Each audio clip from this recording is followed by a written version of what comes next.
আসসালামু আলাইকুম সুপ্রিয় দর্শক, শুভেচ্ছা জানবেন। ইরানকে একঘরে করতে পারেনি যুক্তরাষ্ট্র।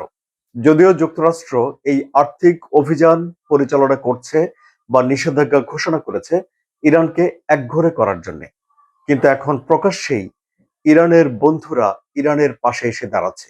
কোন দেশ ইরানের পাশে এসে দাঁড়ালো, কি বলছে সেই দেশটি, যুক্তরাষ্ট্রের এই নিষেধাজ্ঞা সম্পর্কে তাদের কড়া বার্তা বা হুঁশিয়ারি কি, তাই আলোচনা করব এই কন্টেন্টে। আমি আনোয়ার সাদি আপনাদের সঙ্গে রয়েছে। ঠিকই ধরেছেন সুপ্রিয় দর্শক, আমরা কথা বলছি চীন প্রসঙ্গে। যুক্তরাষ্ট্র তো নিষেধাজ্ঞা আরোপ করলো। তারা বলেছে যে এটি একটা ভয়াবহ আর্থিক অভিযান, ইরানকে একঘরে করবে, ইরানের সঙ্গে যারা ব্যবসা বাণিজ্য চালায় তাদের ব্যাপারেও ব্যবস্থা নেবে। এখন এই যে নিষেধাজ্ঞা আরোপ, এই নিষেধাজ্ঞা আরোপকে একতরফা, অবৈধ বলছে চীন। চীনের পররাষ্ট্র মন্ত্রণালয়ের মুখপাত্র লিন জিয়ান এই কথাগুলো বলেছেন। তিনি বলেছেন যে চীন তার স্বার্থ রক্ষা করার জন্য, চীন তার বৈধ অধিকার রক্ষা করার জন্য যা করা দরকার তাই করবে, মানে সব ধরনের পদক্ষেপ নেবে। এখন সব ধরনের পদক্ষেপ মানে কি? সামরিক পদক্ষেপ নেবে?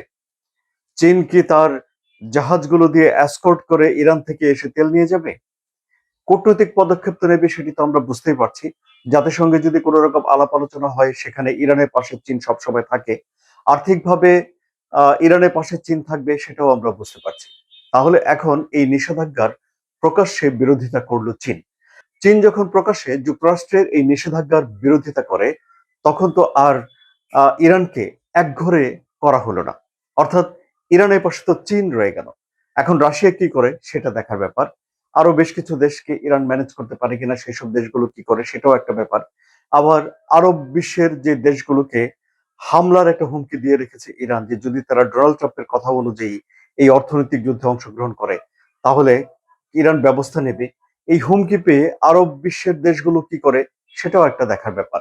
কিন্তু আপাতত একটি দেশ যেহেতু প্রকাশ্যে এই নিষেধাজ্ঞার বিরোধিতা করেছে, এবং সেটি চীন, ফলে আমরা স্পষ্ট করে বলতে পারি যে আসলে যুক্তরাষ্ট্র যে উদ্দেশ্য নিয়ে এই নিষেধাজ্ঞা জারি করেছিল ইরানকে একঘরে করার, সেটি হচ্ছে না। কিন্তু যদি ইরানের উপরে চাপ প্রয়োগ করার জন্য যদি এই নিষেধাজ্ঞা দেওয়া হয়, তাহলে সেই চাপ কতটুকু কার্যকর হলো সেটি বোঝার জন্য আমাদেরকে আরো অপেক্ষা করতে হবে।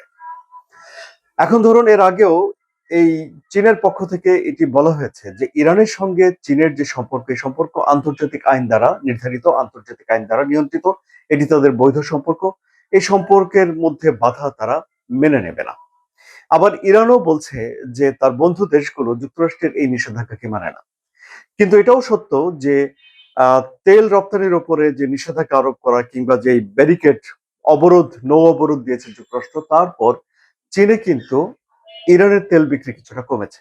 আবার এটাও ঠিক যে যুদ্ধ শুরু হওয়ার আগে ইরান 16 লাখ ব্যারেল তেল প্রতিদিন বিক্রি করতে পারতো, যুদ্ধ লেগে যাওয়ার পরে 18 লাখ ব্যারেল তেল বিক্রি করতে পেরেছে, মাঝখানে $6 বিলিয়ন মূল্যের তেল বিক্রি করতে পেরেছে। চীন বাজার মূল্য থেকে কিছুটা কম দামে ভেনেজুয়েলা থেকে তেল পেত, এখন হয়তো পায় না। রাশিয়ার কাছ থেকে পায়, ইরানের কাছ থেকে পায়। কাজে ইরানের কাছ থেকে তো তেল নেওয়া চীন বন্ধ করবে না। এখন আগামী মাসে চীনের প্রেসিডেন্ট এবং যুক্তরাষ্ট্রের প্রেসিডেন্টের একটা বৈঠক হওয়ার কথা রয়েছে। এই বৈঠকের আগে নিশ্চয়ই যুক্তরাষ্ট্র এবং চীন একটা বাণিজ্যের যুদ্ধে জড়িয়ে যেতে পারবে না। আবার ধরুন, যুক্তরাষ্ট্রের অর্থমন্ত্রী বলেছেন যে তারা আর্থিক ব্যবস্থাকে, যে আর্থিক ব্যবস্থার নেতৃত্ব দেয় যুক্তরাষ্ট্র ডলার দিয়ে, ডলার নিয়ন্ত্রিত আর্থিক ব্যবস্থাটাকে ভেঙে দিতে চায় না। সুতরাং এখানে নিষেধাজ্ঞাও এই বক্তব্যের মধ্য দিয়ে কিছুটা নমনীয় হয়ে ওঠে বলে এখন বিশ্লেষকরা বলছেন। তাহলে আহ ইরান কি এখন এই আর্থিক যে নিষেধাজ্ঞা আছে তার জন্য কি ইরানের বিশেষ ব্যবস্থা লাগবে, যেটি তারা 2 বছরের পরিকল্পনা করেছে, নাকি এমনিতেই তারা এটি মোকাবেলা করতে পারবে, সেটা এখন দেখার বিষয়। আলোচনা কেমন লাগলো? যদি ভালো লাগে তাহলে সাবস্ক্রাইব করে চ্যানেলের সঙ্গে থাকুন। ধন্যবাদ সবাইকে।